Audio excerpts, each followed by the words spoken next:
ಎಡಗೈ ಮುಂದೆ ಬರಲಿ, ಬಲಗೈಯು ಮುಂದೆ ಬರಲಿ. ಇಲ್ಲೇ ಪರಿಣಾಮಕಾರಿಯಾದಂತಹ ಒಂದು ಆಸನ. ಶ್ವಾಸವನ್ನ ಗಮನಿಸಿ.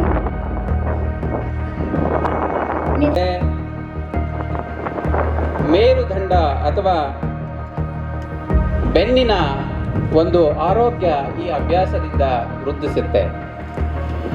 ನಿಧಾನವಾಗಿ ಅಭ್ಯಾಸವನ್ನು ನಿಲ್ಲಿಸೋಣ.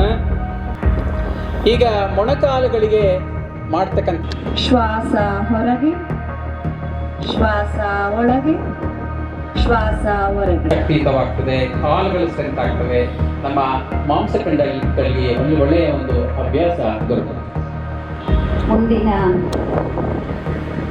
ವಿಧಾನ. ಈಗ ನಿಮ್ಮ ಸಂಪೂರ್ಣವಾಗಿ ಎಲ್ಲರೂ